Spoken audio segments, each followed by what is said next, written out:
Hey guys, so today on this video, I want to talk about buying a home and avoiding regret after having done so. For those that don't know, my name is Robert Lewis, also known as your online resident mortgage lender, NMLS license number 180100. So often I speak with home buyers, especially millennials, because really you guys are the ones that are moving the market now. Millennial first time home buyers. And I am amazed at the lack of understanding the home buying process for those that tell me they've gone to seminars, first time home buyer programs, realtor told me this, that, or the third, or the realtor referred me to another lender, and they have no clue as to what is going on.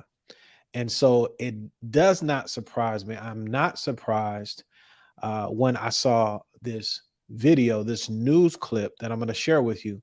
And then afterwards, I'm going to give you some tips that you should follow, in my humble, respectful, professional opinion, so that you're not one that is or feels regret after having made a purchase of your home.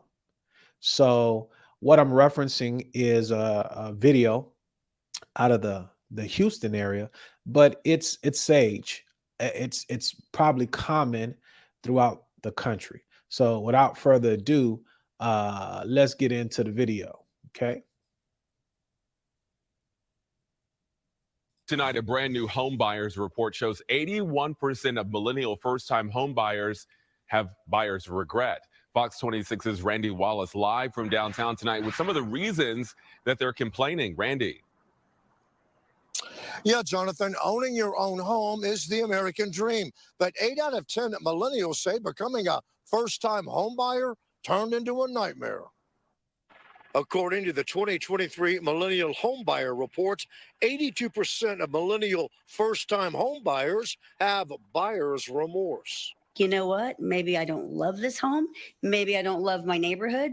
Maybe this is a little bit more expensive than I thought it was going to be. So a lot of people are looking at this like maybe this wasn't a smart move. They weren't aware of the property taxes that they would be paying and how high they are. They weren't aware of some HOA dues that are always going to be due. Millennials' number one complaint: paying too high of an interest rate. When you look at a mortgage rate on a, say, $300,000 house at a 3% or 4% interest rate, then to a 6 or 7% interest rate, you're looking at double the payment that they thought it was going to be, which is huge. The second biggest complaint of millennial home buyers: not knowing enough about home buying. There are a lot of steps when going through inspections, going through the appraisal. Do you have a survey? Is your financing secured? It's actually imperative for millennials to make sure that they're talking with a real estate professional that has their best interests at mind. Millennials also cite buying in a bad location, bad neighbors, or buying a fixer-upper as reasons for regret. Statistically, homeowners will stay in their home for 5 to 6 years typically. And so I would highly advise people to look at it as an investment standpoint, but also, is it a safe place to raise your family, especially millennials with growing families, growing children? Just because we've crept up in values, when you look at nationwide, Colorado, California, Atlanta, all of these other places, we are much more affordable. So Texas is still a hot spot and probably always will be. Now, buying property is still one of the safest investments anyone can make. Now, before buying a home, be sure to do your due diligence and find yourself a real estate agent you can trust. Reporting live from downtown. So there you have it. Let me turn this off. There you have it. And again, you may be one that has purchased recently and in the millennial cohort or any cohort, right? And hopefully you're not experiencing buyer's remorse because of some key points that they hit. So let's get into it. The first thing that I would want to stress to you is that it is imperative for you to understand the buying process. We have several videos on this channel from a 30-second standpoint, to more in-depth and longer videos. But what you need to take away from the video is this: it's a process, and it's very nuanced, and there are a lot of steps. So you need to be able to partner with a lending professional that can communicate to you what it is that will be expected of you when going through the loan process, getting into the home, and afterwards, after the sale. Too many times, for whatever reason, and I'm not here to look down my nose at you, but again, 8 out of 10 people, that's a lot of remorse. And I see a lot of seminars and folks dressed up and having a good time, and obviously there's no education going on about this investment that you're going to make, implying it's long term. So make sure you really understand the buying process, or find someone that is going to educate you on how that process works, from beginning to while you're living in the home, and the exit strategy. We have a video that I will probably put a card on this video on for you to watch, where we have a very seasoned agent that I've dealt with over years. And she point blank period says, hey, you need to go to your lending professional first before coming to see me if you're looking to secure financing for the home, so that you could be properly pre-approved. And before I move to the next point, again, education about the buying process, being approved properly up front, will let you as a potential home buyer understand the true cost monthly: principal, interest, taxes, and insurance. So let's move on to the next point. My opinion is this, and I've been doing this 20 years now. I've seen it all. I understand real world scenarios. We're in an inflationary environment. Costs are up across the board. I've been through 3 market cycles, ups and downs. Here's what I want to say with this bullet point that I have on the screen. You really shouldn't be spending more than 30% of your income. And keep in mind, if you're a W-2 employee, we're using your gross income. So that number is somewhat inflated. Okay. The way for you not to feel remorse or pressure, okay, is to make sure you're living within or beneath your means. Nobody wants to tell you that, but that's the truth. Okay. And so 25 to 30% of your income, again, we're using gross, that should be your total monthly payment, or for your housing expenditures. Now, there's some scenarios due to student loan debt and car payments and just lifestyle. Too many times, especially in the millennial cohort, and again, I'm not looking down my nose, I'm basing this off of data from applications that I've since January 2023, new world, new year, right? In the environment that we're in, a lot of us are living beyond our means, or we have an income problem. So it's easy to say, hey, I am stressed, or I can't afford these homes or these things because interest rates are high, but interest rates aren't high. They might be or seem high to you because the environment that you've grown up in, but you have to go back. Again, check the channel and understand why interest rates were in the 2 and 3%. That is not a healthy or a normal market. Okay.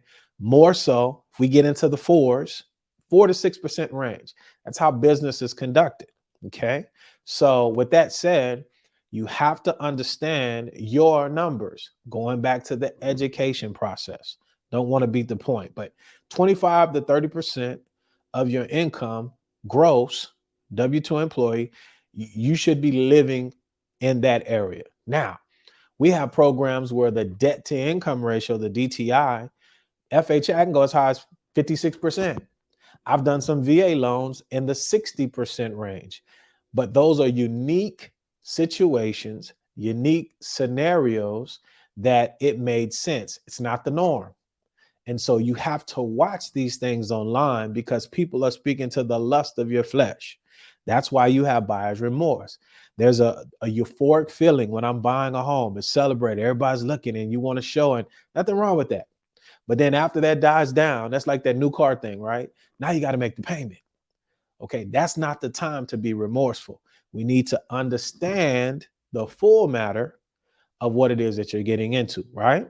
So now I put on there, if you have to have a higher debt to income ratio, make sure you can afford it.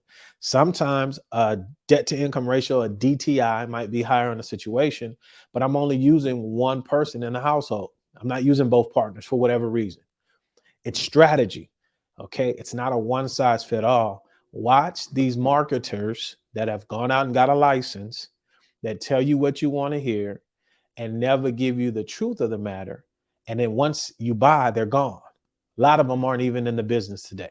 So yeah, as you can tell, I get passionate about that, right? Do your research, okay? Let's move on to the next point. In the video, the young man mentioned taxes, HOA, homeowner association fees, especially in Texas. If you're in a planned unit development, a PUD, a subdivision, you got HOA fees. Moreover, you got rules in the HOA. You'd be surprised at people that buy stuff and they don't understand what the rules are. Did you get the bylaws? Do you understand you can't do this and you can't do that? Right? I didn't know, right? Maintenance fees. This is one of the reasons the VA loan is the best loan out. And people think it's because it's 100%. But from an insider, from a professional point of view, it's not because the veteran can finance up to 100% of the purchase price. It's because how it's underwritten. And we, in essence, are going to underwrite from a net income standpoint. Okay. We're going to make sure that there's residual income left over. Okay. I got enough money to pay the mortgage and I have some left over from the net numbers, not the gross. And there's a maintenance fee. So for you all that are out there, if you're in the process, here's a jewel. Take 14 cents. And you might even bump it up a little bit because, there's inflation now, right? You might want to go 20 cents, but 14 is a baseline. 14 cents, 0.14 times the square footage of the home that you're looking to buy. And that's the amount of money that you need to be able to put to the side every month, earmark in an account, right? High savings, high yield savings account or some place where that money possibly could grow. And that's for when stuff happens, not if, when, because it's going to happen. Okay. And this is an investment. Blows my mind. Everybody's on the generational wealth and learning and things of that nature, but nobody wants to pay taxes or understand that it takes time and you have to maintain. It's an investment. You have to take care of this thing that you're living in for utility. And if done right, when you exit, it'll be a blessing to you if you understand the process. So 14 cents per square foot, great hack, not hack, it's not a hack, it's a great nugget for you to understand that, hey, I have maintenance fees, okay? If I have a insurance claim, if I have a deductible, that's what that money's for. Every month I'm putting that money to the side. Worst case scenario, nothing ever happens. That might be the down payment on the next home. You see, it's about planning. It's about understanding. Quit letting folks hype you up because after the sugar rush is gone, you left with the loan and they're not going to help you pay for it. Let's move on. Neighborhood, right? And I know realtor professionals can't say certain things. I'm very reserved in that as well. But I'll say this and read between the lines. Real estate is about location. Location, location, location. Okay. So that's on your realtor partner. Again, don't let a pretty face and a nice suit and a car and some B-roll on a video get you hyped up. Does that professional, they here's the thing, local is better. Local is better. No, it's not. Because if it is, we wouldn't have 8 out of 10 people, millennials, in remorse. And if you heard the video, a lot of folks didn't like the neighborhood. Well, why is that? That's what the professional, the realtor on the ground, in my opinion, that's who needs to be local. That's who the expert needs to be about the neighborhood. Obviously not the case, because there's a lot of remorse. So again, make sure you understand who it is that you say you know, like, and trust. Okay. And that know, like, and trust, just like investing, comes over time, right? Even via the internet, you could go back and look at the videos, listen to the tone, listen to the tenor, listen to the reviews. They should have some reviews out here, right? And then listen to yourself, listen to your spirit when you're talking to somebody, because I'm not for everybody. And that's facts. You aren't either. That's the spice of life. There's somebody for you, and you need to make sure you understand who that is in this process, because it's one of the largest purchases that you'll make, if not the largest, in your adult life. You're borrowing hundreds of thousands of dollars, and it is a great investment, as you heard in the video. Don't let anybody fool you, but you have to understand, okay? Just like anything else in life, the more you understand, study to show yourself approved, and you won't feel remorse or feel bamboozled, because you consider the full matter and you knew what was happening, right? So that leads me into the next point. Again, who are your trusted advisors, right? Did you find a realtor on Zillow because you want to go run and see a house, right? Because you were impatient. You haven't really been pre-approved. You don't know the process. You don't have any money in the bank. Blows my mind.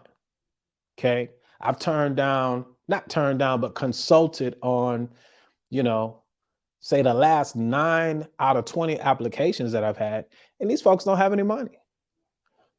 It doesn't compute. How are you going to buy and maintain a home without any money? See, that's a lack of education. That's on us, right? So we'll do better. Again, if you follow me, right? If you follow me, go to the channel, right? At Lend to USA, subscribe. We're giving the real information as to home ownership, how to secure financing, what you should do before, during the process, and after, so that remorse won't be there. So choose your advisors wisely, realtors as well, right? They should know that area, what's coming, what's a good neighborhood, what's not a bad neighborhood, are we safe, right? When I need to stretch a little more, when I don't. These are the things that they're supposed to be getting paid for, not just to take you to a builder and put their name on the contract so they can get paid, right? That's not the process. So choose your lending and realtor partner wisely, because they're the ones that educate you on your process, okay? Because there's an appraisal, survey. What's an option period? What's an inspection period for? Can I get seller concessions? Where do you see this area growing, or what's going on in this area? That's the local expert. You can get your money from anywhere. Don't let these folks fool you, right? And a lot of these folks you've gone to locally and you're still remorseful. So I've hit that on the head. So with all that said, guys, if you're ready to enter into home ownership, let me define who that is or what that looks like. I want to buy within 90 days. Okay. If that's you, this is what I would advise you to do. I would admonish you to schedule a consultation.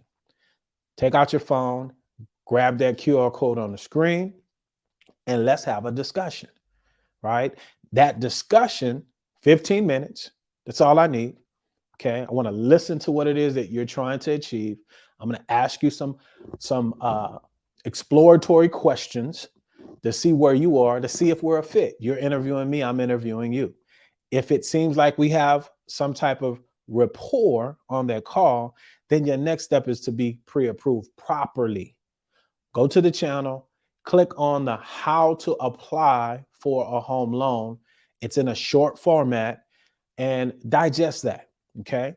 And then if that's the case, we'll go to the next step so that you can be properly approved. I don't do credit reports and send out letters. We're going to underwrite you over here, and you're going to understand what your options are. Click the link, take out your phone, hit the QR code, and let's do that. Okay. So I think that's it, guys. hopefully you understand and hear the tone and the tenor and the voice and the importance of these things that we're talking about, because it's a beautiful thing. It's a beautiful thing when it's done right. And I think we could say that about everything in life, right? It's always lovely when we do it the right way. So with that, my time is up, but I thank you for yours. As I say, let's be good to one another, guys. Let grace abound. And until the next time, peace. Y'all be blessed.